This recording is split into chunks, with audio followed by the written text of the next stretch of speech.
तो hello students, कैसे हैं आप लोग। मैं श्रेयांश आज आपके लिए लेके आ गया हूँ फिर से एक नया वीडियो, जिसमें हम आज सीखने वाले हैं रिमाइंडर थ्योरम और फैक्टर थ्योरम के बारे में। ये पार्ट टॉपिक्स भी चैप्टर 2 का ही पार्ट है। ओके, तो इसको भी हम ध्यान से समझते हैं।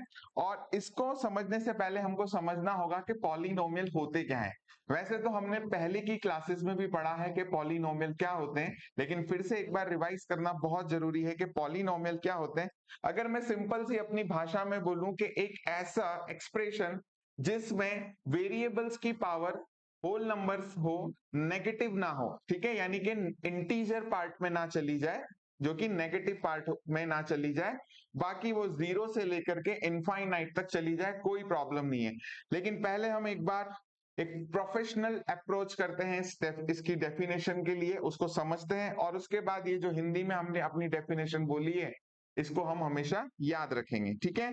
A polynomial is a mathematical expression. अगर आप यहाँ देखें तो ये क्या है, एक मैथमेटिकल एक्सप्रेशन है जो कंसिस्ट होती है किससे, वेरिएबल, कॉफिशिएंट और कांस्टेंट से, ठीक है। ये सारी चीजें इसमें हो सकती हैं, जिसमें ऑपरेटर्स यानी मैथमेटिकल ऑपरेटर्स कौन से हो सकते हैं, एडिशन आ सकता है, सब्ट्रैक्शन आ सकता है, मल्टीप्लीकेशन आ सकता है। ओके, ये सभी ऑपरेटर्स अरिथमेटिक ऑपरेटर्स इन्हें कहते हैं, ये सब उस एक्सप्रेशन में हो सकते हैं विद द कंडीशन। अब कंडीशन जो मैंने आपको अभी हिंदी में बोला था कि वहां पे नेगेटिव पावर नहीं होनी चाहिए वेरिएबल में, जिसे मैं इंटीजर का केस बोल सकता हूं, इंटीजर की फॉर्म में नहीं होने चाहिए, लेकिन होल नंबर की फॉर्म में अगर वो है तो आपका वो पॉलिनोमियल ही कहलाएगा, ठीक है।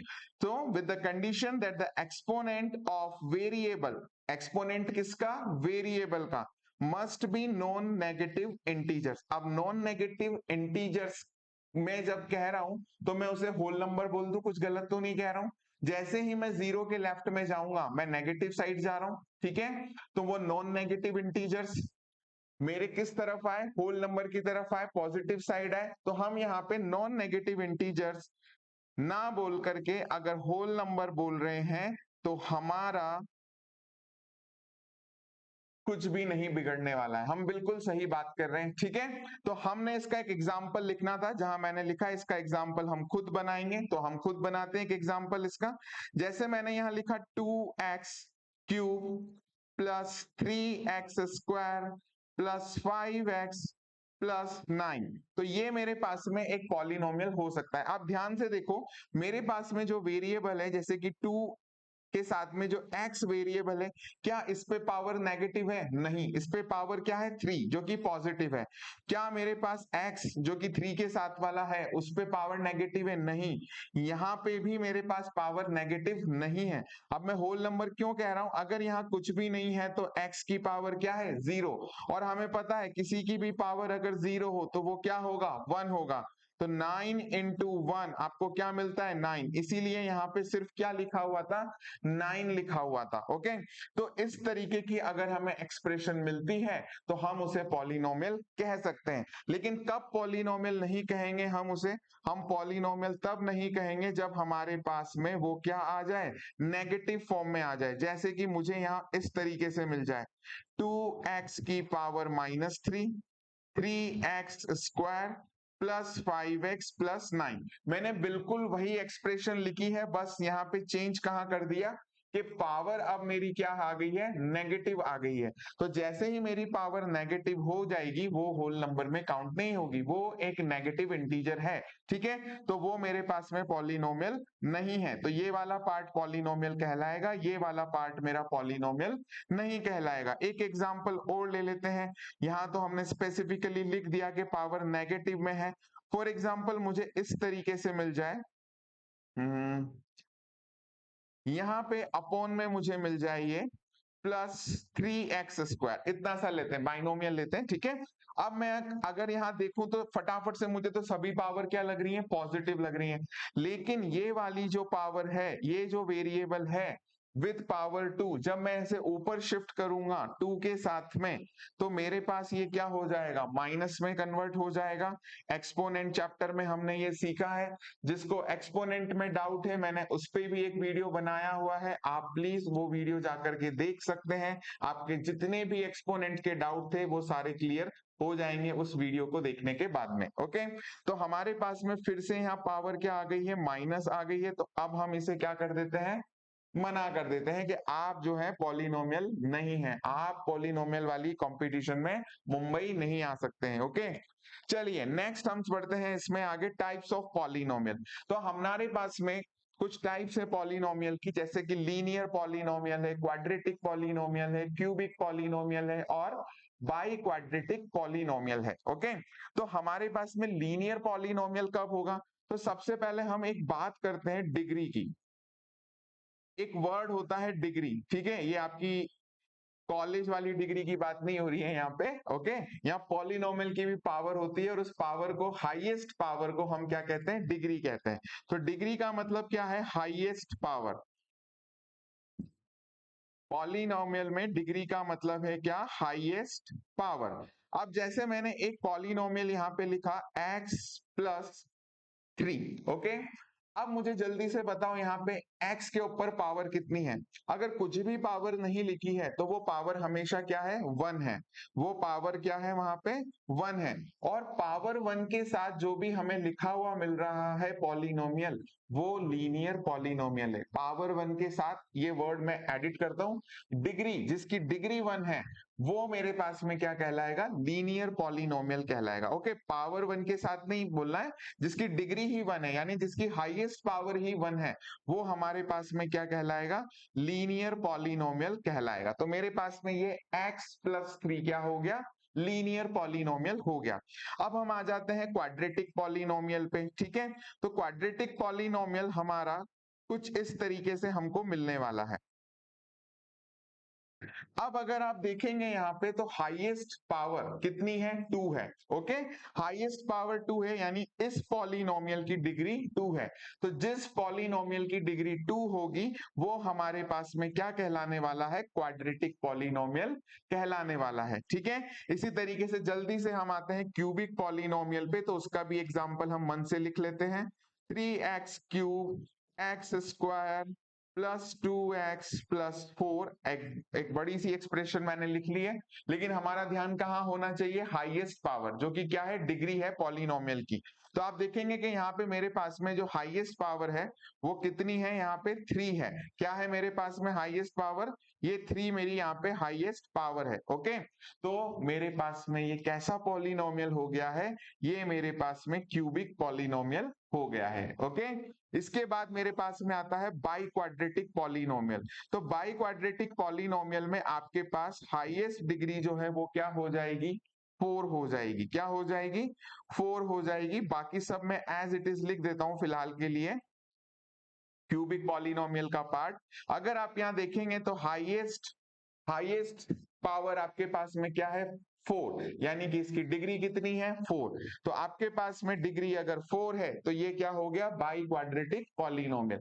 जल्दी से रिवाइज कर लेते हैं। अगर आपके पास डिग्री 1 है तो लीनियर पॉलिनोमियल, डिग्री 2 है तो क्वाड्रेटिक पॉलिनोमियल, डिग्री 3 है तो क्यूबिक पॉलिनोमियल और डिग्री 4 है तो बाई क्वाड्रेटिक पॉलिनोमियल। ठीक है, और ये सब पॉलिनोमियल क्यों है, क्योंकि इन सब में वेरिएबल की पावर क्या है, नॉन नेगेटिव है, होल नंबर में है, एक की भी पावर क्या है, नेगेटिव नहीं है। ओके, हमारे पास में अब पॉलिनोमियल हमको समझ में आ गया। जल्दी से रिवाइज कर लो कि पॉलिनोमियल क्या होता है, एक ऐसी अलजेब्रिक एक्सप्रेशन जिसमें प्लस हो सकता है, माइनस हो सकता है, मल्टीप्लाई हो सकता है। ठीक है, और उसमें वेरिएबल की पावर क्या होगी, पॉजिटिव में ही होगी, होल नंबर में होगी, नॉन नेगेटिव इंटीजर में होगी। ओके, अगर वो नेगेटिव पावर है तो वो मेरे पास में पॉलिनोमियल नहीं कहलाएगा। ओके, अब यहाँ पे हमारे पास में टाइप्स ऑफ पॉलिनोमियल हमने समझ लिया। इसके बाद जब हमें पॉलिनोमियल समझ में आ गया तो सबसे पहला टॉपिक हमारा यहाँ पे बनता है जीरोस ऑफ पॉलिनोमियल। ओके,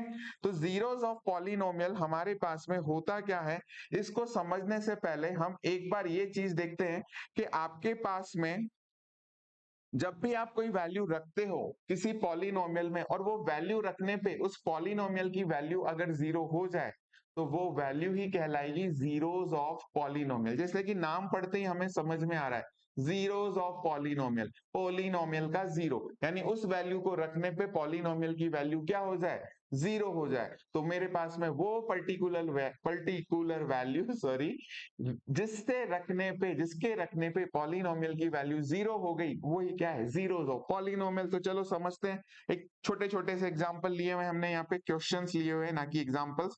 मैं मान के चलता हूं कि मुझे पॉलिनोमियल जो पी एक्स दिया हुआ है ये जीरो करना है, यानी कि मुझे इसको जीरो के बराबर कर देना है, ठीक है। हमने जब इसको जीरो के बराबर किया तो हमें पता है पी एक्स का मतलब क्या था, x प्लस 5। तो x प्लस 5 खुद किसके बराबर हो गया, फिर जीरो के बराबर हो गया। और यहां से मैं x की वैल्यू निकाल लेता हूं, तो ये मेरे पास में क्या आई है, -5। मेरे पास x की वैल्यू क्या आ गई है, -5। अब हम क्या करते हैं, इस x की वैल्यू को इस वाले पार्ट में जरा रख के देखते हैं।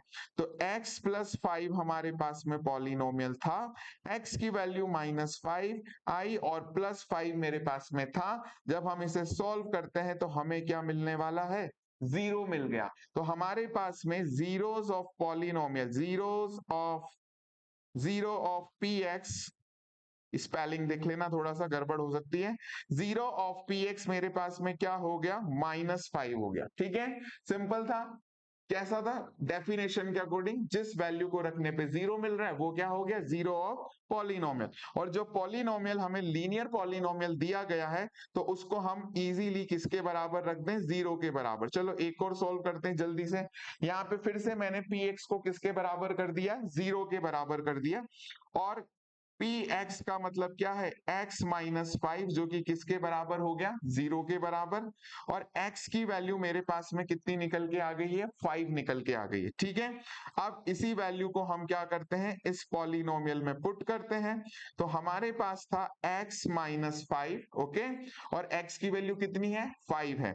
तो हम यहाँ रखते हैं 5 -5, जो कि हमारे पास कितना हो गया, जीरो।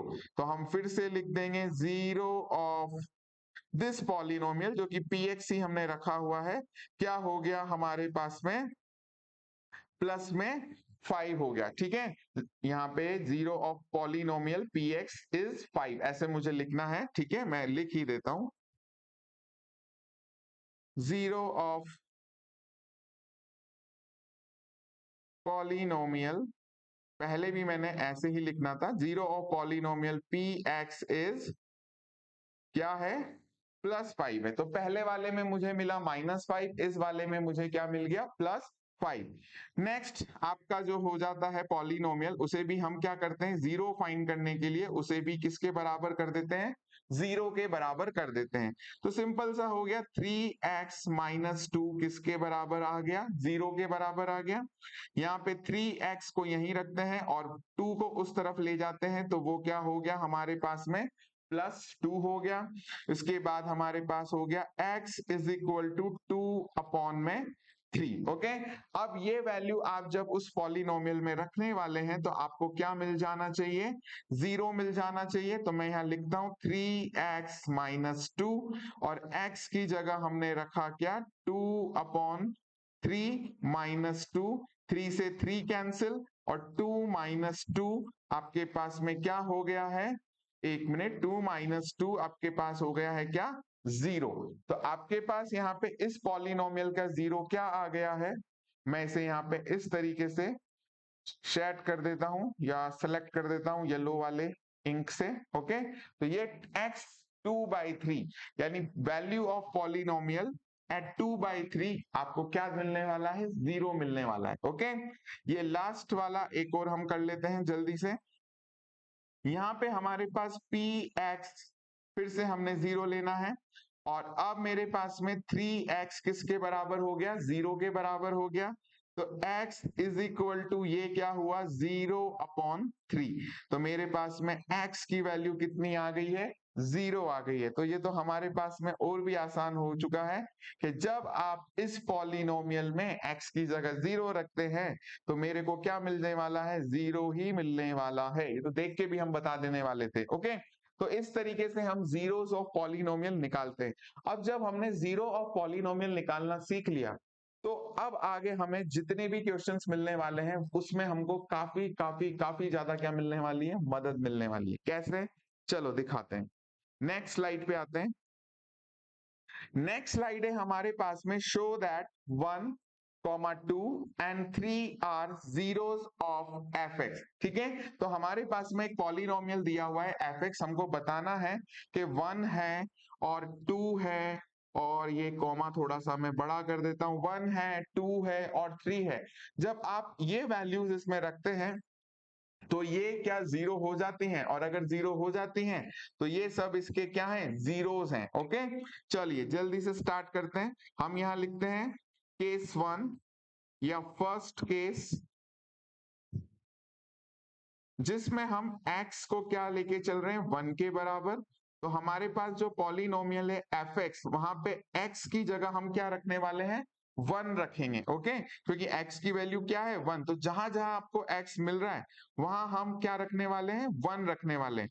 तो x का क्यूब यानी कि 1 का क्यूब, फिर मेरे पास में है -6, हाँ x लिखने वाला था मैं। ओके, x हटाते हैं, तो x की जगह पे फिर से 1 और उसका क्या, स्क्वायर, फिर +11 और x की जगह क्या, 1 और -6। जल्दी से इसे सॉल्व करते हैं। 1 का क्यूब आपको क्या देने वाला है, 1 देने वाला है। ओके, फिर आपके पास में यहाँ पे भी क्या मिलने वाला है, 6 मिलने वाला है। 1 का स्क्वायर 1 और 6 1 जा 6। फिर आपके पास 11 1 जा 11 और यहाँ पे ये क्या, -6। जब आप 11 + 1 करते हैं तो आपको क्या मिल जाता है, 12 मिल जाता है। तो आपने यहाँ 12 लिखा, और -6 और -6 आपके पास में क्या हो गए, -12। तो ये आपके पास में जीरो है इस पॉलिनोमियल का। तो हम लिखते हैं yes 1 is, yes 1 is zero of F x. 1 जो है जीरो है एफ एक्स का। और इसी तरीके से हम 2 के केस में और 3 के केस में भी चेक कर लेंगे। तो ये हो गया आपका होमवर्क। ओके, कमेंट बॉक्स में कमेंट करके मुझे बताना क्या 2 और 3 इस पॉलिनोमियल के जीरो आपके आए हैं या नहीं है। ओके, चलिए हम बढ़ते हैं नेक्स्ट स्लाइड की तरफ। और हमारे पास में जब जीरोस ऑफ पॉलिनोमियल हमने समझ लिया और पॉलिनोमियल भी हमने समझ लिया, तो एक कंक्लूजन हम निकालते हैं क्या, कि एक पॉलिनोमियल के कितने जीरो हो सकते हैं। ठीक है, तो एक polynomial can have more than 1 zero. ठीक है, यहाँ पे मैं आपको बता देता हूं कि जो डिग्री होती है पॉलिनोमियल की उतने ही उसके जीरो होते हैं। जैसे कि अभी हमने जितने भी पॉलिनोमियल इस स्लाइड में सोल्व किए थे, ये सभी क्या थे, लीनियर पॉलिनोमियल थे। लीनियर पॉलिनोमियल का मतलब डिग्री क्या है इन सब की, 1 है। इन सब की डिग्री यहाँ पे क्या है, 1 है। तो 1 ही इनके, एक ही मतलब 1 ही मतलब एक ही इनके क्या आए हैं, जीरोस हमें मिले हैं। ओके, अगर मेरे पास में डिग्री 2 है तो मुझे कितने जीरो मिलने वाले हैं, 2। अगर डिग्री 3 है तो कितने जीरो मिलने वाले हैं, 3। डिग्री 4 है तो how many zeros are there, there are 4 zeros. Okay, so the zero, I don't know the zero grammatically सही है या नहीं, मुझे नहीं पता, वो तुम देखो, मुझे इंग्लिश नहीं आ रही है। ओके, ना आती है। ओके, तो मेरे पास में जो जीरो हैं वो डिपेंड करते हैं किस पे, पॉलिनोमियल की डिग्री पे डिपेंड करते हैं। Okay, now a zero of polynomial need not to be zero. अच्छा, जब मैं बार बार बोल रहा हूँ zero of polynomial, zero of polynomial, तो जरूरी नहीं है कि उस पॉलिनोमियल का जीरो जीरो ही हो। ठीक है, जैसे कि मैं पहले वाले कुछ एग्जांपल्स पे आता हूं। हमने जब ये फर्स्ट एग्जांपल यहाँ पे लिया तो हमारे पास में पॉलिनोमियल का जीरो क्या आया था, -5 आया था। दूसरे वाले का हमारा क्या आया था, +5 आया था। फिर क्या आया था, 2/3 आया था। लास्ट वाले का हमारा जीरो जो है जीरो ही आया था। तो ऐसा जरूरी नहीं है कि किसी पॉलिनोमियल का जीरो जीरो ही होगा, वो कोई सा भी कुछ भी नंबर हो सकता है। ओके, चलिए नेक्स्ट पॉइंट पे हम आते हैं। जीरो में be a zero of polynomial. हाँ, हमने देखा अभी लास्ट एग्जांपल में। ठीक है, इस क्वेश्चन के लास्ट क्वेश्चन में हमने देखा कि हाँ भाई, जीरो जो है किसी भी पॉलिनोमियल का जीरो हो सकता है, लेकिन हर पॉलिनोमियल का जीरो होगा ऐसा जरूरी नहीं है। ठीक है, चलिए ये जब आपको समझ में आ गया तो अब आप बिल्कुल तैयार हो गए हो, रेडी हो गए हो फर्स्ट एक्सरसाइज इसकी करने के लिए, जो कि मैंने यहाँ पे बनाई हुई है exercise 2.1। Okay, now first question, which of the following expressions are polynomial in one variable and which are not. तो आपको बताना है कि कौन सी एक्सप्रेशन पॉलिनोमियल है वन वेरिएबल में। ठीक है, तो मेरे पास में क्या यहाँ कहीं पे भी किसी भी पावर, किसी की भी पावर यानी वेरिएबल की पावर आपको नेगेटिव दिख रही है? नहीं दिख रही है। तो यस, मेरे पास में ये क्या है, पॉलिनोमियल इन वन वेरिएबल है। वन वेरिएबल का मतलब सभी टर्म्स के साथ में एक ही वेरिएबल आ रहा है, जो कि क्या है, एक्स है। एक्स और वाई या जेड के ऐसे कोई हमारे पास अलग अलग वेरिएबल यहाँ नहीं आ रहे हैं। ठीक है, सेकंड क्वेश्चन, अब देखो मेरे पास में यहाँ y की पावर तो है 2, लेकिन यहाँ 2 के ऊपर मेरे पास जो पावर है, तो इस रूट 2 को हम इस तरीके से भी कुछ देख सकते हैं। और जो मेरे पास यहाँ पे नंबर है उसके ऊपर पावर हो गई 1/2। जब रूट वाला साइन है, स्क्वायर रूट वाला साइन है, तो उसके ऊपर पावर हो गई क्या, 1/2। अब पावर मुझे, मैंने कहा था जब आपको पॉलिनोमियल चेक करना हो तो नंबर के ऊपर कुछ भी पावर हो, नंबर के ऊपर कुछ भी पावर हो, हमें उससे कोई मतलब नहीं है। ठीक है, हमें किससे मतलब है, वेरिएबल के ऊपर पावर कैसी है, और वो होनी चाहिए होल नंबर या नॉन नेगेटिव इंटीजर। तो इस वाले क्वेश्चन में क्या मेरे पास ये जो y वेरिएबल है इस पे पावर नॉन नेगेटिव है, क्या होल नंबर है? यस, तो मेरे पास में ये भी क्या है, पॉलिनोमियल है और वन वेरिएबल में ही है। क्वेश्चन नंबर थर्ड पर आते हैं, और यहाँ पे आप देखें टी के ऊपर भी क्या लगा हुआ है, स्क्वायर रूट लगा हुआ है। तो स्क्वायर रूट का मतलब हो गया टी की पावर क्या है, 1/2। क्या 1/2 मेरा होल नंबर होगा? 1/2 क्या मेरा होल नंबर होगा? होल नंबर तो हमारा 0 से शुरू होता है, और मुझे तो वेरिएबल की पावर से फर्क पड़ता है पॉलिनोमियल के केस में। और यहाँ पे तो मुझे क्या दिया है, 1/2। तो मैं बिना टाइम वेस्ट किए कहने वाला हूं कि ये मेरा पॉलिनोमियल नहीं है। ओके, इसके बाद नेक्स्ट फोर्थ क्वेश्चन, यहाँ पे y+2/y दिया हुआ है, तो हम इसको कुछ इस तरीके से लिख के चेक करेंगे, y और 2y को जब मैं इस वाले y को जब मैं ऊपर लेके गया तो पावर मेरे पास में कैसी हो गई, नेगेटिव।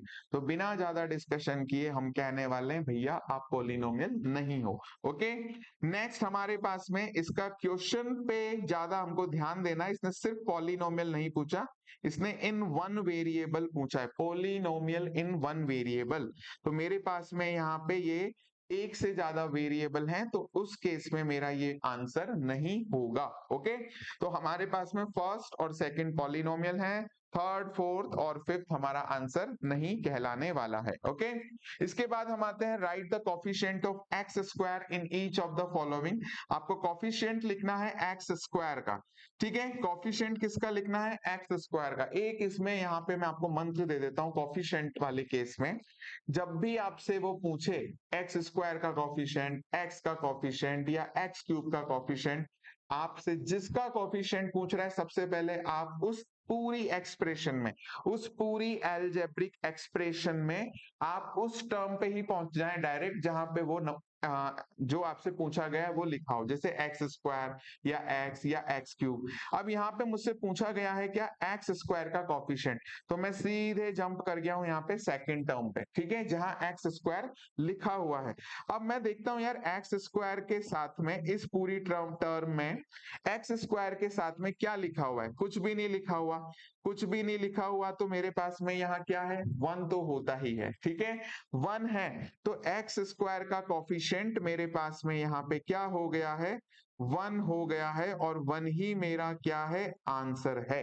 ओके, समझ में आया क्या करना है, जिसका कॉफिशिएंट पूछा पूरे एक्सप्रेशन को देखो, उस पर्टिकुलर टर्म पे पहुंच जाओ। ठीक है, और उस पर्टिकुलर टर्म में देखो उसके अलावा जैसे एक्स स्क्वायर है, ठीक है, जैसे मुझे फॉर एग्जांपल ऐसा दिया गया होता 2x² y। अब मुझे यहाँ एक्स स्क्वायर का कॉफिशिएंट निकालना है, तो मैं बस एक्स स्क्वायर को छोड़ दूंगा, बाकी सब जो भी वहां पर लिखा हुआ है वो मेरा क्या है, एक्स स्क्वायर का कॉफिशिएंट ही है। ओके, तो यहाँ पे एक्स स्क्वायर के पास में अपने इस क्वेश्चन में क्या था, 1 ही था, तो 1 मेरा कॉफिशिएंट हो गया। सेकंड वाले केस में देखते हैं, इसके साथ में कुछ भी नहीं है तो फिर से क्या है, एक 1 तो लिखा ही है, और 1 के आगे साइन कैसा है, माइनस साइन, तो -1 मेरा क्या हो गया, इसका कॉफिशिएंट। ये माइनस वाला जो है ना पॉइंट, प्लीज इसको इग्नोर मत करना कभी भी। जब भी माइनस होता है हमें उसे एक रेस्पेक्ट देनी है, ठीक है, उसको सलाम करना है। प्लीज आप आ जाओ, हमारे आंसर में आ जाओ, ठीक है, आपको हम लेके चलेंगे। ओके, तो यहाँ पे -1 मेरा क्या हो गया, आंसर हो गया, एक्स स्क्वायर का कॉफिशिएंट। इसके बाद नेक्स्ट में हम देखते हैं, सीधे सीधे मुझे पता चल रहा है कि π/2 मेरा क्या हो जाएगा, यहाँ पे एक्स स्क्वायर का कॉफिशिएंट, और यहाँ मेरे पास में एक्स स्क्वायर कहीं है ही नहीं, तो मैं ये मान के चल सकता हूँ कहीं फॉर एग्जाम्पल प्लस करके यहाँ 0x² लिखा होगा, 0 से मल्टीप्लाई होके वो 0 हो गया होगा, तो कुछ भी नहीं है तो मैं यहाँ उसको क्या लिख देता हूँ, 0 होगा। ओके, तो मेरे पास में क्वेश्चन नंबर 2 हो गया। इसके बाद क्वेश्चन नंबर 3 पे हम आते हैं। वो बोल रहे हैं give one example of each of binomial of degree 35 and monomial of degree 100। Okay, तो हमारे पास में बाइनोमियल, मोनोमियल क्या होते हैं, पहले तो हम इन्हें जरा समझ लेते हैं, ठीक है। जब मेरे पास में मोनोमियल पूछा जाएगा, जब मेरे पास में मोनोमियल पूछा जाएगा, तो वहां पे मेरे पास में एक ही टर्म होगी उस पूरे एल्जेब्रिक एक्सप्रेशन में। जैसे कि मैं यहाँ लिख देता हूँ 3x, तो ये 3x मेरे पास में यहाँ क्या है, मोनोमियल है। जब मेरे से पूछा जाएगा कि बाइनोमियल क्या होता है, तो बाइनोमियल के केस में मेरे पास में कितनी टर्म आ जाएंगी, 2 टर्म आ जाएंगी। जैसे कि मैं यहाँ लिख देता हूं 3x + 4y, ठीक है, यहाँ पे 2 वेरिएबल हमने ले लिए हैं। ओके, फिर मेरे पास में ट्राइनोमियल आ जाएगा, तो नाम सुन के ही अब आपको समझ में आ गया होगा कि ट्राइनोमियल मतलब क्या, 3 टर्म, कितनी 3 टर्म्स, और यहाँ भी एस लगाते हैं, और ये हो जाएगा फॉर एग्जांपल मैं यहाँ कुछ इस तरीके से लिख देता हूँ 3x² 4y + 1, तो ये मेरे पास में क्या हो गई, 3 टर्म हो गई हैं। ओके, और फिर आपके पास में अगर और आगे बढ़े तो आपके पास में ट्राइनोमियल के बाद में क्वाड्रिनोमियल हो जाता है, ठीक है, उसमें 4 टर्म हो जाएंगी। अब सबसे पहले तो हम ये देखते हैं टर्म का केस क्या है, क्योंकि मुझे ऐसा लगता है कि कुछ बच्चों को टर्म का मतलब भी शायद पता नहीं होगा। तो हम यहाँ लिखते हैं एक बड़ा सा नंबर, ट्राइनोमियल वाला ही लिख लेते हैं। देखो यहाँ पे ये पूरा एक पार्ट किससे सेपरेटेड है, प्लस से, माइनस भी आ सकता है, ठीक है। फिर ये एक पूरा पार्ट यहाँ पे सेपरेटेड है, और ये एक पूरा यहाँ पे सेपरेटेड है। तो जब आपके पास में प्लस या माइनस ऑपरेटर से कुछ पार्ट, एक पर्टिकुलर पार्ट, एक हिस्सा, एक यूनिट सेपरेटेड हो, तो वो आपके पास में कहलाती है क्या, टर्म कहलाती है। क्या कहलाती है, टर्म कहलाती है। तो ये यहाँ पे हमारे पास में अलग अलग टर्म है। अब गिनो तो कितनी है, 1 2 3, इसीलिए ये क्या कहलाई, ट्राइनोमियल कहलाई। यहाँ पे गिनो कितनी है, 1 और 2, तो ये क्या कहलाई, बाइनोमियल कहलाई। यहाँ पे कितनी है, 1, तो ये क्या कहलाई, मोनोमियल कहलाई। ओके, तो अब जब आपको ये चीज समझ में आ गई है, तो आपको यहाँ पे एक एग्जाम्पल देना है, give one example each of binomial of degree 35 and monomial of degree 100। ये मैं आपके ऊपर छोड़ता हूं कि ये आपका होमवर्क है। डिग्री मतलब मैंने बता दिया हाईएस्ट पावर, पॉलिनोमियल कैसे बनाना है वो आपको पता है। बाइनोमियल में आपके पास 2 टर्म होंगी, मोनोमियल में आपके पास एक ही टर्म होंगी। आपको अपनी मर्जी से जो मन में आए वो यहाँ पे पॉलिनोमियल बना लेना है, बस डिग्री क्या रखनी है, एक की 35 और एक की 100। क्वेश्चन नंबर 4 पे आते हैं, right the degree of each of the following polynomial. ठीक है, यहाँ पे देखते हैं जल्दी से, यहाँ 3 है, यहाँ 2 है, यहाँ 1 है, तो हाईएस्ट पावर हमको क्या दिखी, 3, तो यहाँ पे हमारी डिग्री कितनी हो गई है, 3। यहाँ पे हाईएस्ट पावर हमको क्या दिखी, 2।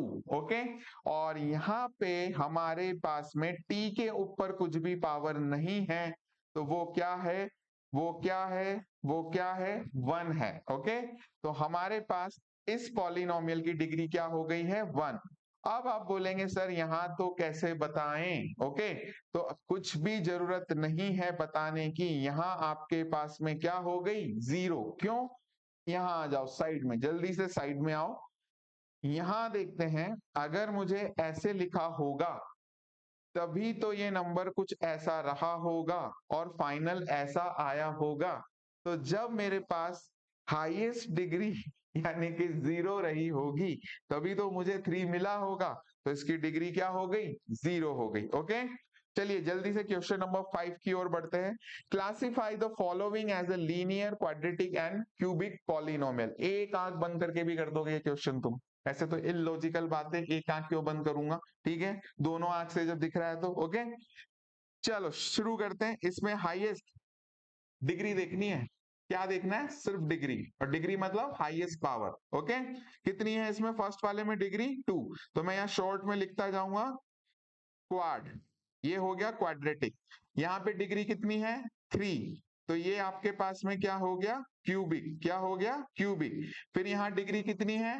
कितनी है? 2, तो ये हो गया हमारे पास क्वाड। फिर यहाँ डिग्री कितनी है? 1, तो ये हो गया आपके पास में लीनियर। ये हो गया आपके पास में लीनियर। फिर यहाँ पे देखो जल्दी से, पावर है ही नहीं तो 1 है और 1 है, तो लीनियर भाई साहब हमारे साथी हैं, लीनियर हो गया।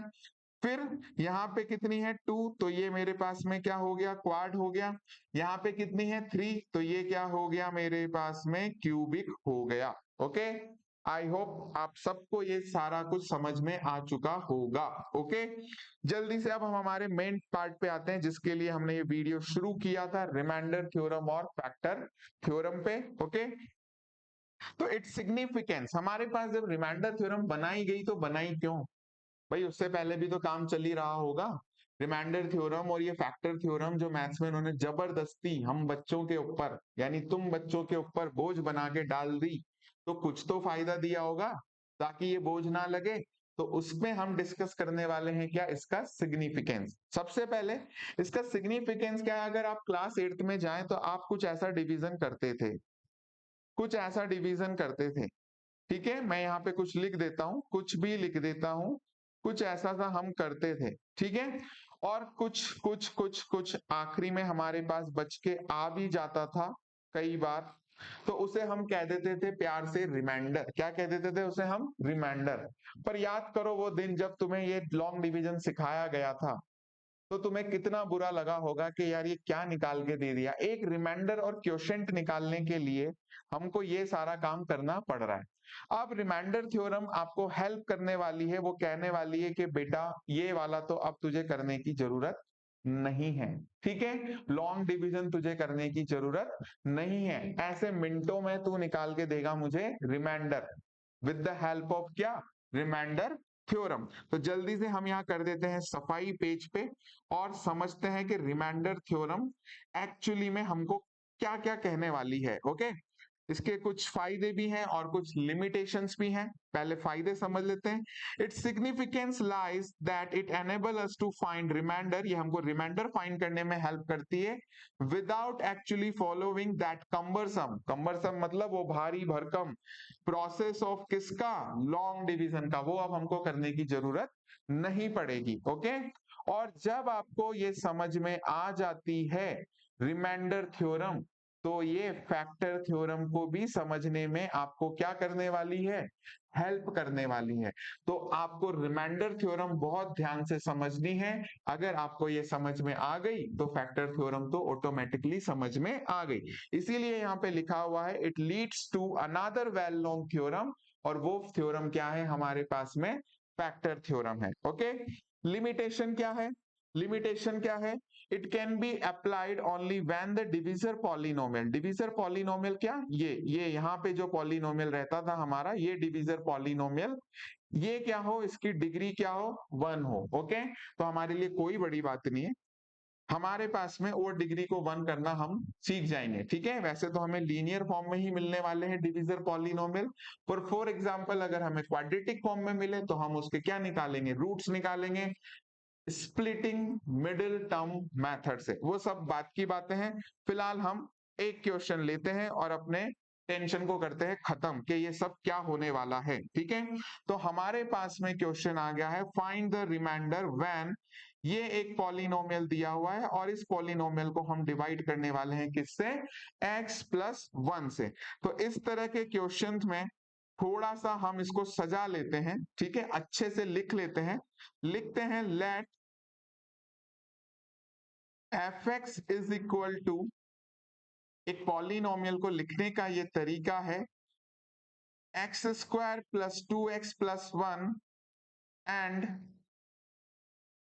जी x is equal to x plus 1। Okay, आपके पास में ये दो पॉलिनोमियल हो गए, एक क्वाड्रेटिक है एक लीनियर है। लीनियर वाला डिवाइड कर रहा है क्वाड्रेटिक वाले को, तो जो लीनियर वाला है उससे हम उसका क्या निकाल लेते हैं, यहाँ पे जीरो निकाल लेते हैं। तो हमें पता है जब हम जी एक्स को जीरो के बराबर कर देते हैं तो हमारे पास में x प्लस 1 किसके बराबर हो गया, जीरो के बराबर हो गया। और जब ये जीरो के बराबर हुआ तो x की वैल्यू क्या आ गई हमारे पास में, माइनस के 1 आ गई। ठीक है, तो अब जब मुझे पता है कि x की वैल्यू मुझे -1 मिल गई है तो आपको fx में x की जगह पर यही वैल्यू पुट कर देनी है। ओके, मैं बहुत कॉम्प्लिकेटेड नहीं बना रहा हूं इस टॉपिक को, इसको बहुत ज्यादा कॉम्प्लिकेटेड करके बताया जाता है, ऐसे होगा, इस पॉलिनोमियल की x पे वैल्यू ऐसी होगी ना। लीनियर पॉलिनोमियल जीरो निकाल लो, जीरो निकल गया, जो भी वैल्यू आई उसको दूसरे वाले पॉलिनोमियल में पुट कर दो। ठीक है, तो जहां जहां x है वहां वहां हम क्या रखने वाले हैं, -1। ओके, तो यहाँ पे मेरे पास में 2 और ये हो गया -1 और ये हो गया क्या, +1। -1 का स्क्वायर हमको मिलता है क्या, 1। यहाँ पे मुझे मिल जाता है -2 और ये क्या हो गया, +1। 1 + 1 हमारे पास 2 हो गया, 2 - 2 मिलके मुझे क्या मिला, 0, जो कि मेरा क्या है, आंसर। तो मुझे इस क्वेश्चन में ये थोड़ी पता करना था कि ये 0 होगा कि नहीं होगा, मुझे तो ये बताना था कि रिमाइंडर क्या आया। तो आपका ये जो 0 आया है यही क्या है, रिमाइंडर है। तो आप यहाँ लिखने वाले हैं हैंस व्हेन, या इतना भी हम नहीं लिखते हैं, हम इसे और आसान तरीके से लिख देते हैं, when fx divided by gx remainder is क्या, 0। और आप डायरेक्ट भी लिख सकते हैं कि रिमाइंडर आपका क्या आ गया है, 0 आ गया है। ठीक है, एक बार वापस से इसको रिकॉल करते हैं। आपको दो पॉलिनोमियल दिए गए होंगे, जिसकी डिग्री कम होती है हम उसी से डिवाइड करते हैं, यानी उसी से हम क्या निकालते हैं, 0 निकाल लेते हैं। यानी x के अगर x वेरिएबल में दिया हुआ है या y वेरिएबल में दिया है तो वहां से उसकी वैल्यू निकाल लेते हैं और उस वैल्यू को फिर जिसकी डिग्री ज्यादा थी उसमें पुट कर देते हैं। उसमें पुट करने के बाद में जो हमारे पास सोल्व करके आता है वही हमारे पास क्या हो जाता है, रिमाइंडर हो जाता है। ठीक है, ओके, चलिए आगे बढ़ जाते हैं हम। और इसके बाद हमारे पास में नेक्स्ट स्लाइड है, जल्दी से नेक्स्ट स्लाइड आ जाओ। ये है हमारे पास में next slide, check whether the polynomial f t. Okay, यहाँ पे कुछ गड़बड़ है क्वेश्चन में। ये हो गया 4t³ प्लस 4t² -t और -1। ठीक है, अब यहाँ पे लिखा हुआ है थोड़ा सा अलग तरीके से क्वेश्चन फ्रेम कर दिया, रिमाइंडर नहीं पूछा डायरेक्ट। ठीक है, हमसे ये पूछा कि चेक करो कि पॉलिनोमियल एफ टी मल्टीपल होगा कि नहीं, किसका, 2t+1 का। ठीक है, फॉर एग्जाम्पल मेरे पास में 16, मैंने एक नंबर लिया, एक एग्जाम्पल हम अपने मर्जी से क्रिएट करते हैं। अच्छा, यहां नहीं क्रिएट करते हैं, इसी क्वेश्चन की लैंग्वेज के साथ में क्रिएट करते हैं। यहां लिखते हैं check whether the number 16 is a multiple of 8 और नॉट। ठीक है, आपका आंसर क्या होगा, 8 बन जा 8, 8 2 जा 16, कि सर ये तो मल्टीपल 16 तो मल्टीपल है किसका, 8 का, 8 की टेबल में आ रहा है। तो मैं यही तो आपको यहाँ समझाना चाह रहा हूं, अगर ये 2t+1, 2t+1 इस एफ टी का अगर मल्टीपल होगा तो ये 2t+1 की टेबल में आना चाहिए। चलो इसको हम थोड़ा सा और अच्छे से लिखते हैं। ये एफ टी हमने यहाँ लिखा, ये बेटा करेक्शन करके मैंने लिखा है, ऊपर क्वेश्चन में क्या है, ये पावर्स जो है गड़बड़ तरीके से लिखने में आ गई, इट्स अ टाइपिंग मिस्टेक, तो आपको वहां नहीं देना है, ध्यान नहीं देना है उस पे, ध्यान इस पे देना है जो मैंने लिखा है। तो हम यहाँ लिखते हैं जब एफ टी मल्टीपल होगा, अगर मल्टीपल होगा किसका, इसको मैं जीटी मान लेता हूं, इसको जीटी मान लेते हैं, यहां लिख देते हैं लेट जीटी बराबर कितना 2t प्लस 1। तो अगर ये इसका मल्टीपल होगा तो मैं जब इसको डिवाइड करूंगा तो मुझे क्या मिलने चाहिए, मुझे क्या मिल जाना चाहिए, 0 मिल जाना चाहिए। क्यों?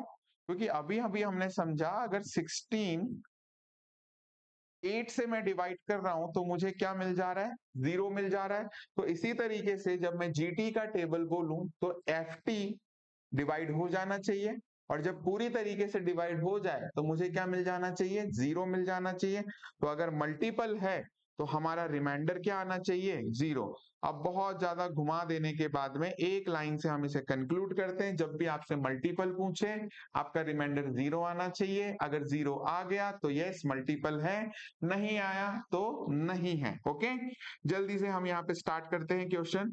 जीटी की वैल्यू मैं यहीं पे निकाल लेता हूं, आप इसको 0 के बराबर करिए, ठीक है। तो 2t प्लस 1 आपके पास यहाँ पे 0 के बराबर हो गया, और t की वैल्यू यहाँ पे हमारे पास में हो गई -1 अपॉन क्या 2। ओके, ये मेरे पास में t की वैल्यू हो गई। अब हम आगे बढ़ जाते हैं, और आगे बढ़ने पे हम यहाँ f और t की वैल्यू रखते हैं अब क्या, -1/2। तो ये हुआ 4, t की वैल्यू हुई -1/2 का क्यूब, फिर यहाँ पे हुआ 4, और t की वैल्यू -1/2 स्क्वायर, फिर यहाँ पे -1/2 और -1। ठीक है, फिर यहाँ लिखते हैं 4, जब आप माइनस का क्यूब करते हैं तो माइनस ही मिलता है, तो -1, और 2 का क्यूब किया तो हमको मिला 8। फिर यहाँ पे जब आप -1 का स्क्वायर कर रहे हैं तो स्क्वायर करने पे +1 मिलता है, यहाँ हमको मिला क्या 4, और फिर यहाँ मुझे मिला क्या -1/2, और ये क्या हो गया -1। 4 से इसको कट करते हैं, 2 टाइम कट हुआ, 4 से ये भी कट हो गया, तो हमें यहाँ मिलता है क्या -1/2 प्लस, यहाँ पे मेरे पास में सिर्फ 1 बचा है क्योंकि यहाँ पे 1 हो गया, ठीक है। फिर यहाँ मुझे मिलता है -1/2, और मुझे यहाँ क्या मिलता है -1 मुझे यहाँ पे मिल जाता है, ठीक है। इसके बाद हम आगे बढ़ते हैं, और हमारे पास में 1 मिनट, यहाँ पे ये जो था नंबर ऑलरेडी माइनस के साथ में था, तो यहाँ पे माइनस ऐसे लगेगा, तो ये माइनस माइनस यहाँ क्या हो गया, प्लस हो गया। ओके, तो अब हम इसे जब आगे सोल्व करते हैं तो -1/2 से +1/2 कट हो गया, +1 से -1 कट हो गया, तो मेरा आंसर यहाँ पे क्या आ गया, 0 आ गया। जब 0 आ गया तो हम कहने वाले हैं क्या, yes yes polynomial GT is multiple, उल्टा तो नहीं लिख दिया, उल्टा लिखने जा रहे हैं। ओके, एफ टी पूछा था उसने, एफ टी पूछा था, yes F T is multiple of किसका, जीटी का। ओके, इजी क्वेश्चन है। चलो नेक्स्ट पे आते हैं हम। नेक्स्ट वाला है हमारे पास में, फॉर व्हाट वैल्यू ऑफ के इज द पॉलिनोमियल, जो हमको दिया हुआ है 2x power 4 plus 3x cube blah blah blah blah is exactly divisible by x plus 2। तो इसने हमको बोल दिया कि ये जो पॉलिनोमियल है, कौन सा, ये पॉलिनोमियल है, ये एग्जैक्टली डिविजिबल है किससे, x प्लस 2 से। बस हमको क्या निकालनी है, वो k की वैल्यू जिसकी वजह से ये एग्जैक्टली डिविजिबल होगा, और एग्जैक्टली डिविजिबल होगा यानी रिमाइंडर क्या होगा, 0। क्या होगा, 0। तो हम यहाँ पे फटाफट से अपना सॉल्यूशन स्टार्ट करते हैं, लिखते हैं सॉल्यूशन, ठीक है। Let fx is equal to, मेरे पास में हो गया 2x की power 4 plus 3x cube plus 2k x square plus 3x प्लस 6 एंड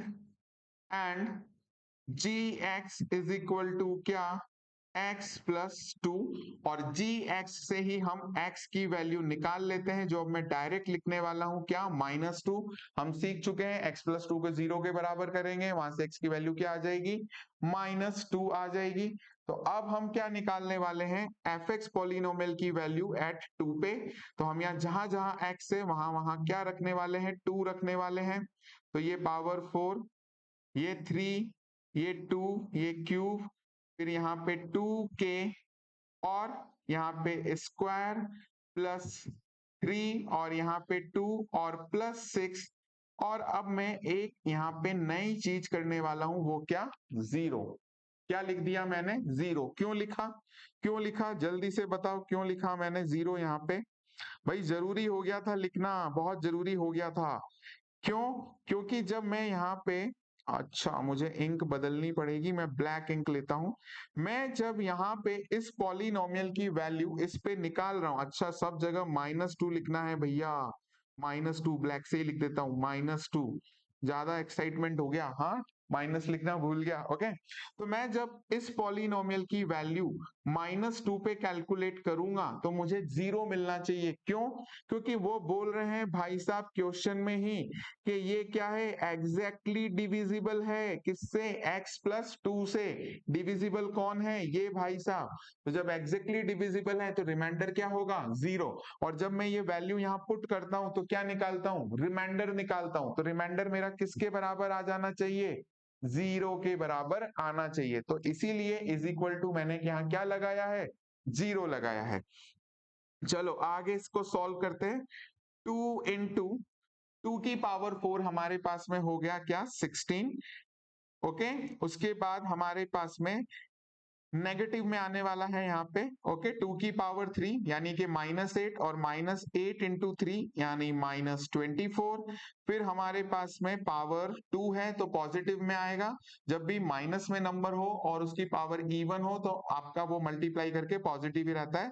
तो 2 2 जा 4 और 4 2 जा ये क्या हो गया, 8 के हो गया। फिर उसके बाद ये हो गया 3 2 जा -6 और यहाँ ये क्या हो गया, +6 इज इक्वल टू ये क्या हो गया, 0।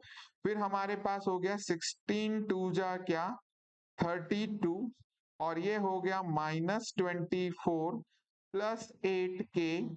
और मैं अगर इन दोनों को यहीं पे कैंसिल कर दूं तो मैंने कोई अपराध तो नहीं किया, कोई गलती नहीं की। एक प्लस में था एक माइनस में था, काट दिया। इसके बाद हमारे पास में -24 और +34 है। जब आप इन्हें क्या बोलते हैं, सब्ट्रैक्ट करते हैं तो आपके पास में क्या आता है, +8 आता है। और फिर आपके पास में यहाँ बच जाता है 8k इज इक्वल टू 0। अब आप उस 8 को उस तरफ भेजिए इज इक्वल टू के, तो आपको क्या मिलता है, -8 मिलता है। तो k इज इक्वल टू क्या हो जाता है, -8/8। तो k की वैल्यू मेरे पास में क्या आ जाती है, -1। और यही हमारा क्या हो गया, आंसर। ओके, तो k की वैल्यू आपकी -1 होगी, तब x प्लस 2 इस पॉलिनोमियल को, fx पॉलिनोमियल को क्या कर देगा, डिवाइड कर देगा। ओके, चलिए ये क्वेश्चन आपको अगर समझ में आ गया है तो एक और क्वेश्चन लेते हैं, रिमाइंडर थ्योरम। आई होप अब आप सबको क्लियर हो गई होगी। ओके, अब हमारे पास में ये जो पॉलिनोमियल है ये थोड़ा सा हमको अलग तरीके से दे दिया गया है, और ये तो हमारे पास में कोई प्रॉब्लम वाली बात ही नहीं है। अब तक हमको मिल रहे थे एक पॉलिनोमियल किसी भी डिग्री में और एक मिल रहा था लीनियर पॉलिनोमियल, तो वहां से हम इजीली वो काम अपना कर रहे थे, 0 निकालने वाला। कोई बात नहीं, यहाँ पे भी हम आराम से कर लेंगे।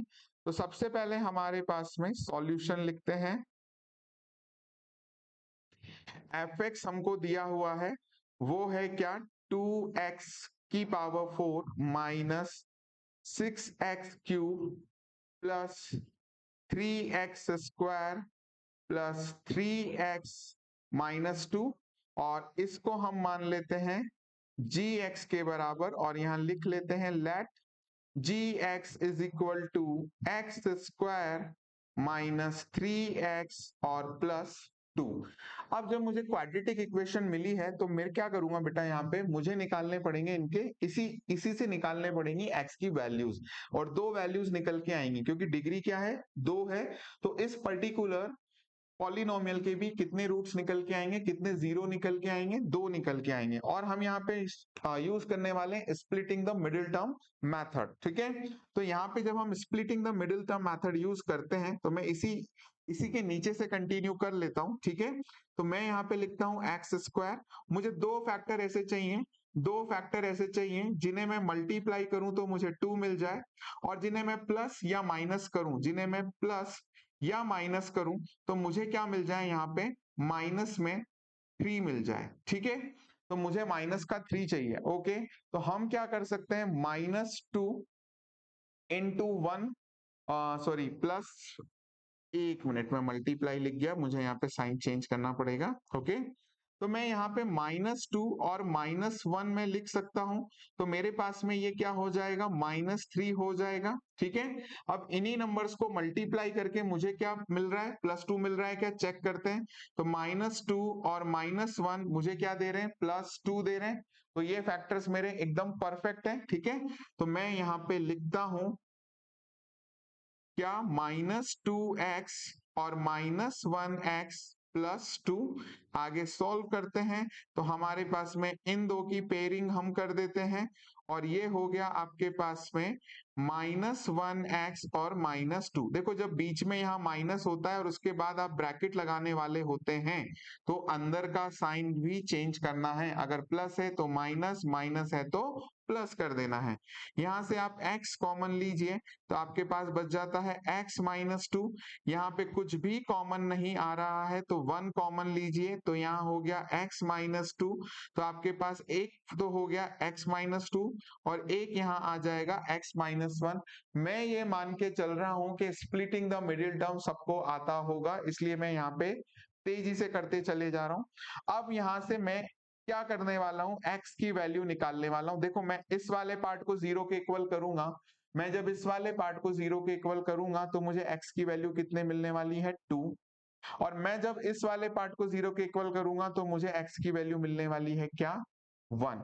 तो यहां से मेरे पास में x की दो वैल्यूज आ गई, और वो दो वैल्यूज क्या हो गई, एक तो 2 हो गई है और एक क्या हो गई है, 1 हो गई है, ठीक है।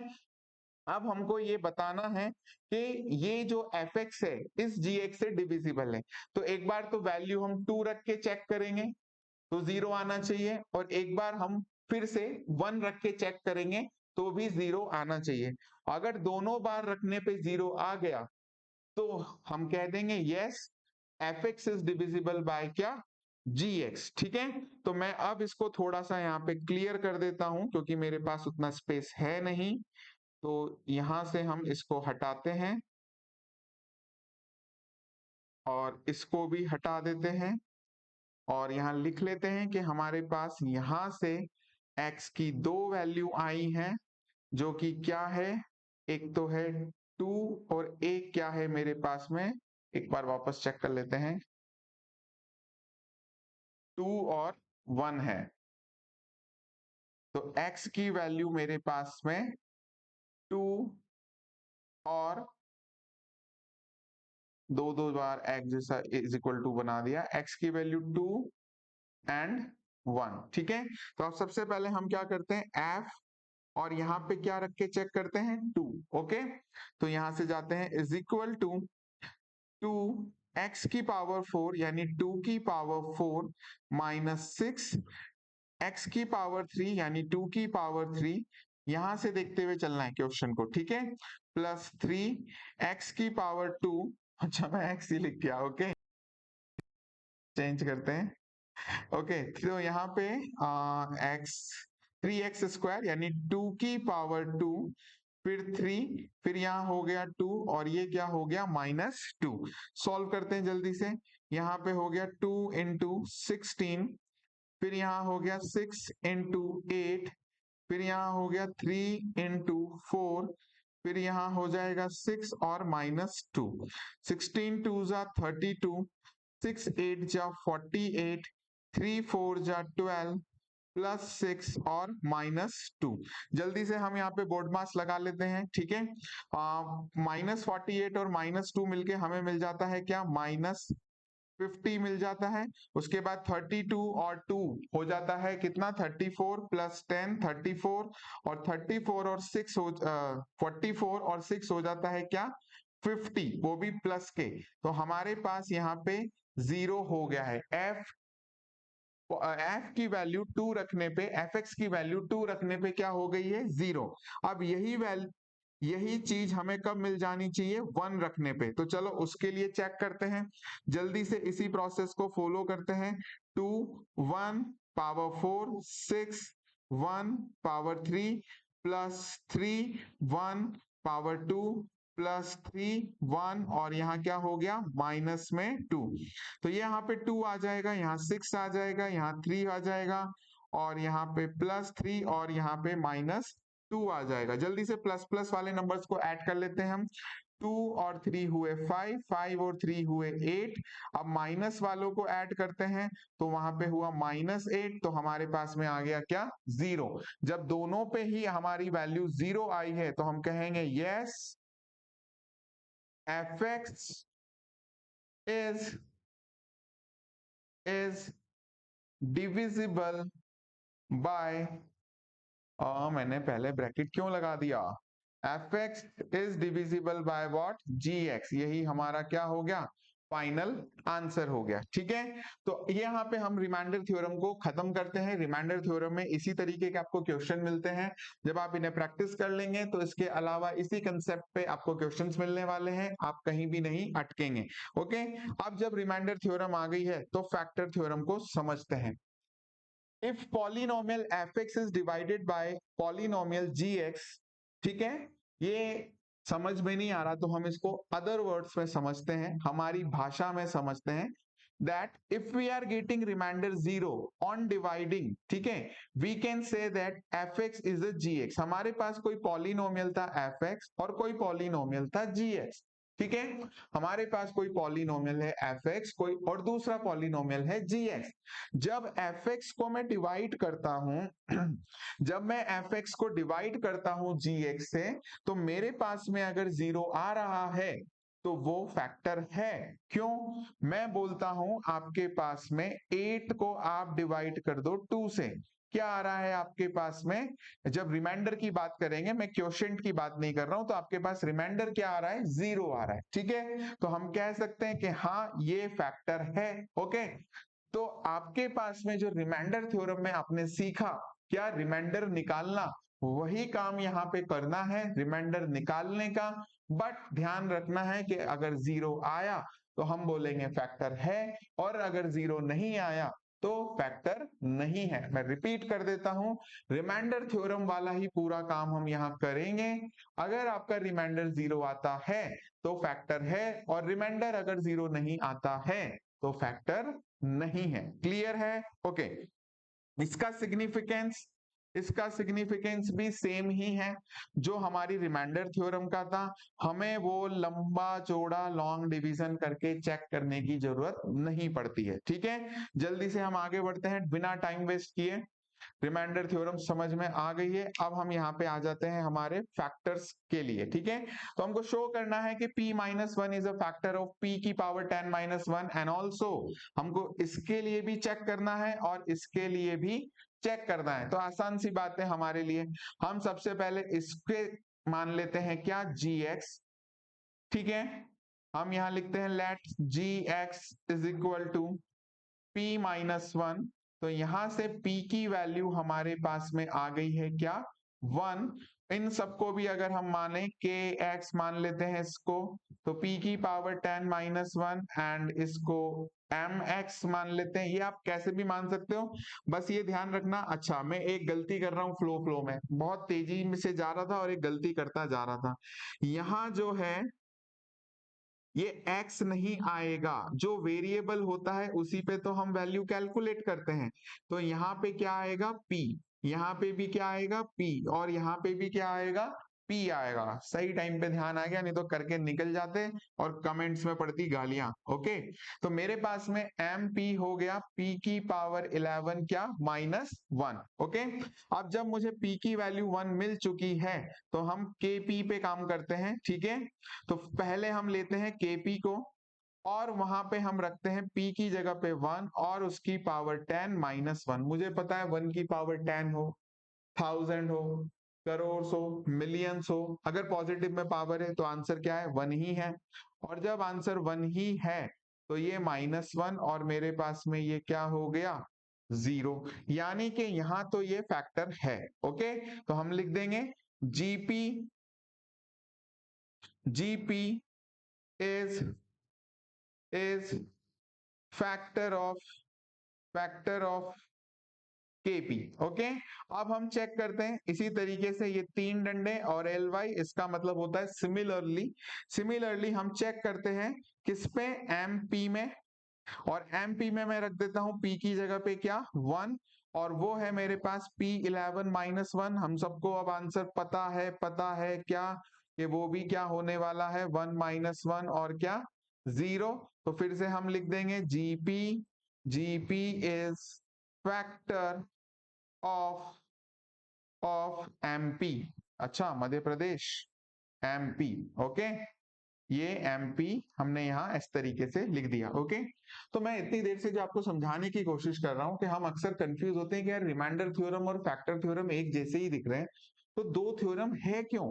ठीक है, वो दो थ्योरम है क्यों। तो रिमाइंडर थ्योरम पहले हम समझ लेते हैं कि वो रिमाइंडर निकालने के काम में आती है। ठीक है, वो रिमाइंडर निकालने के काम में आती है। फिर उसके बाद जब हम फैक्टर थ्योरम पे आते हैं, तो अगर कोई पॉलिनोमियल किसी दूसरे पॉलिनोमियल का फैक्टर है तो मेरा रिमाइंडर 0 आना तय है। तो रिमाइंडर थ्योरम की हेल्प से ही हम ये पता करते हैं कि वो उसका फैक्टर है या नहीं है। इसीलिए लिखा था remainder theorem leads to the factor theorem. Okay, तो जब रिमाइंडर थ्योरम क्लियर है तो फैक्टर थ्योरम तो समझने की जरूरत ही बहुत कम हो जाती है। मतलब समझने की जरूरत तो है, क्या बोल गया मैं, कुछ भी बोल गया। ओके, समझने की जरूरत तो है, बस रिमाइंडर 0 आना चाहिए। ओके, चलिए यहाँ पे फिर से हमसे k की वैल्यू पूछ रहा है। किसकी वैल्यू पूछ रहा है, k की वैल्यू पूछ रहा है, और हमको बोल भी रहा है कि भैया ये जो x माइनस 2 है ये इसका फैक्टर है। हमारा दिमाग घूम गया, फैक्टर है, अगर फैक्टर है तो रिमाइंडर क्या है, रिमाइंडर 0 है। क्या है, रिमाइंडर 0 है। इसका मतलब मैं अब यहीं पे इसको ऐसे मान लेता हूं कि ये gx है और ये अगर fx है, तो fx को जब मैं डिवाइड करूंगा gx से, तो मेरा जो रिमाइंडर आने वाला है, मेरा जो रिमाइंडर आने वाला है वो क्या है, 0 है। क्लियर है, आई होप ये स्टेटमेंट अब आपको समझ में आई होगी। ठीक है, अगर फैक्टर है तो रिमाइंडर 0 है, अगर फैक्टर नहीं है तो रिमाइंडर 0 नहीं है। ओके, तो अब हमारे पास में जी एक्स से हम वैल्यू निकाल लेते हैं। यहां तो हम इसको ऐसे ऐसे ऐसे ऐसे ऐसे ऐसे कर देते हैं, और मेरे पास में जी एक्स से जब मैं उसे 0 करता हूं, मैं ये कोमा क्यों लगा रहा हूं इसका कोई मतलब नहीं है, इसको हटाते हैं। यहाँ से x की वैल्यू मेरे पास में क्या आ जाती है, 2 आ जाती है, और मैं जब इसे fx में पुट करने वाला हूं तो मैं 2 पुट करूंगा, यहाँ पे हो जाता है 5x²। ठीक है, तो मैं x स्क्वायर की जगह पे क्या रखने वाला हूँ, 2 रखने वाला हूँ, 2 का स्क्वायर माइनस k, यहाँ भी 2 माइनस 18, और ये मेरे पास में इस वैल्यू पे क्या हो रहा है, 0 हो रहा है। यहां समझा था, यहाँ पे हमने इसको समझा था, क्या समझा था, कि जब डिवाइड करूंगा तो इस वैल्यू पे क्या आएगा, 0 आएगा। इसीलिए मैंने जब यहाँ पे 2 लिखा तो मैंने इसको किसके बराबर किया, 0 के बराबर किया, क्योंकि इस वैल्यू पे ये फैक्टर होता है और ये 0 देता है। ओके, क्योंकि ये इसका फैक्टर है। ठीक है, चलो सॉल्व करते हैं हम इसको। जब इसको सॉल्व करते हैं तो ये हो जाता है 4, ये हो जाता है -2k -18 इज इक्वल टू 0, 5 4 जा 20, -2k -18 इज इक्वल टू 0। हम यहाँ पे सॉल्व कर लेते हैं, 20 -18 हमें मिल जाता है क्या, 2, ये हो जाता है -2k is equal to 0। Next step में हम -2 यहाँ पे लिखेंगे, उसको इक्वल टू के दूसरी तरफ लेके गए, तो k की वैल्यू मेरे पास में हो जाती है -2 अपॉन -2, जो कि कट होके मुझे मिलता है क्या, 1। तो k की वैल्यू हमारे पास में क्या आ गई है, 1 आ गई है। ठीक है, आई होप क्वेश्चन इजी था। इसी तरीके के क्वेश्चन हमको मिलने वाले हैं एग्जाम में भी। ओके, तो हमें कंसेप्ट अगर समझ में आ गया है तो फिर किस बात का डर है। चलो नेक्स्ट पे आते हैं। ओके, तो यहाँ पे लिखा है for what value of A, for what value of A this polynomial is exactly divisible by this polynomial. ठीक है, अब ये खुद ही बोल रहे हैं एग्जैक्टली डिविजिबल।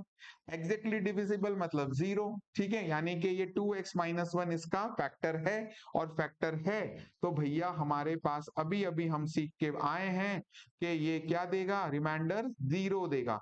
तो मैं फिर से यहाँ लिख देता हूं कि आपके पास में जब एफ एक्स डिवाइड होने वाला है जी एक्स से, तो आपके पास यहाँ पे रिमाइंडर रिमाइंडर क्या आने वाला है, जीरो आने वाला है।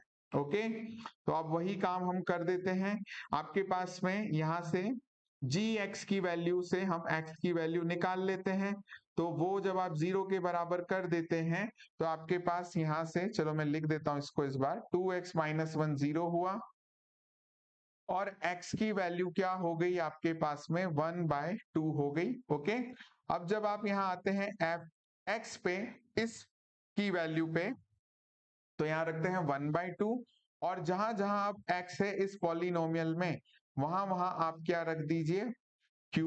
तो ये हुआ प्लस a, ये हुआ 1/2 का स्क्वायर, फिर यहाँ पे हुआ प्लस 11, ये क्या हुआ 1/2।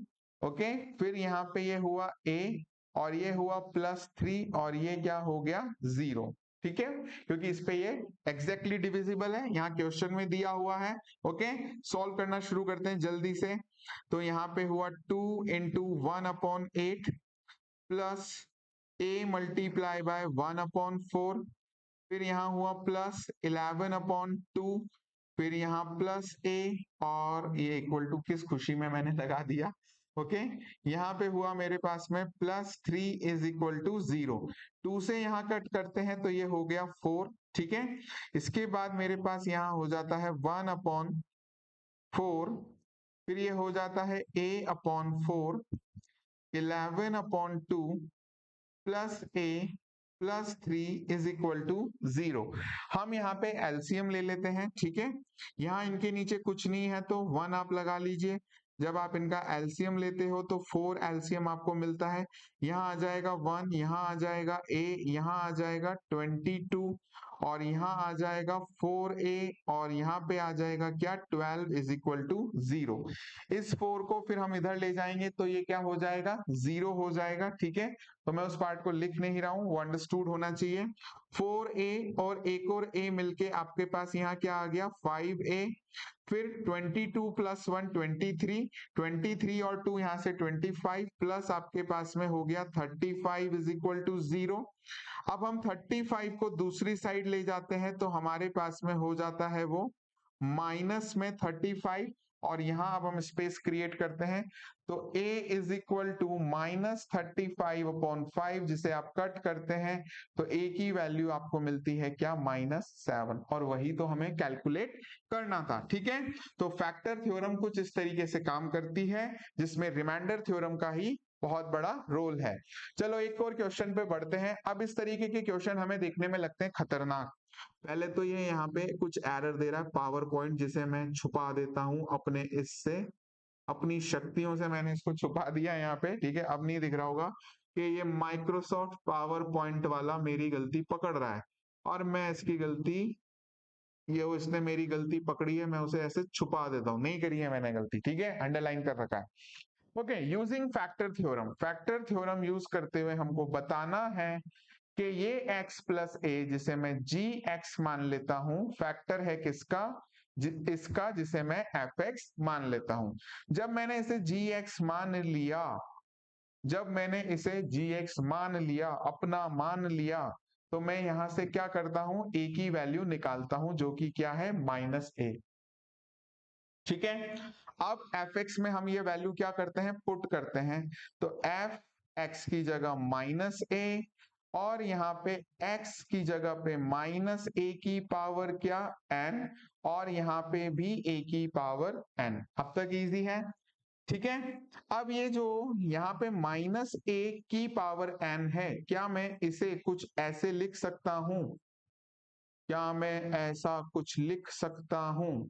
भाई माइनस लिखा था तो यहाँ पे कुछ नहीं था तो 1 था, तो मैंने उस 1 को एक अलग से लिख दिया मल्टीप्लाई करके। ओके, अब मैं यहाँ पे देखता हूं कि मेरे पास में, मैं अगर इसे ऐसे लिखूं -1 इंटू n और a⁴n और a⁴n, ठीक है, लिख सकते हैं। एक्सपोनेंट का पार्ट, एक्सपोनेंट चैप्टर का पार्ट है, हमने सीखा है वहां पे। जिसने नहीं सीखा है प्लीज मेरी वीडियो जाकर के देखो, सब्सक्राइब करो चैनल को। ओके, तो अब हमारे पास में मैंने सिखाया है वहां पे ये सब। ओके, अब हमारे पास में यहाँ भी a⁴n है और यहाँ भी a⁴n है, तो आप a⁴n को क्या करें, कॉमन ले लें। a⁴n को जब आपने कॉमन लिया तो यहाँ पे बचा -1n और यहाँ पे बचा क्या, 1। अब देखो यहाँ पे लिखा हुआ है इसने, using factor theorem verify this is a factor of this for any positive odd integer. तो हमारे पास जब n कोई ऑड पॉजिटिव इंटीजर है, कोई भी ऑड पॉजिटिव इंटीजर है, तो मैंने आपको बताया है जब भी किसी नंबर पे अगर ऑड में पावर हो और उस नंबर पे माइनस हो, जैसे यहाँ पे -1 पे, अच्छा -1 पे, 1 पे माइनस है और n मेरा कोई ऑड है, तो मेरे पास में आंसर भी इसका क्या आने वाला है, माइनस में ही आने वाला है।